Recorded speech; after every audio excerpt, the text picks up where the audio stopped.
Bahwasanya kami guru-guru negara Malaysia dengan ini berikrar mendukung terus cita-cita kami terhadap tugas kami dan menyatakan keyakinan kami kami akan berbakti kepada masyarakat dan negara kami. Kami sentiasa menjunjung perlembagaan negara.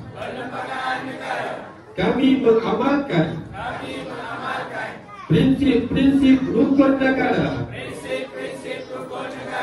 pada setiap masa. Terima kasih.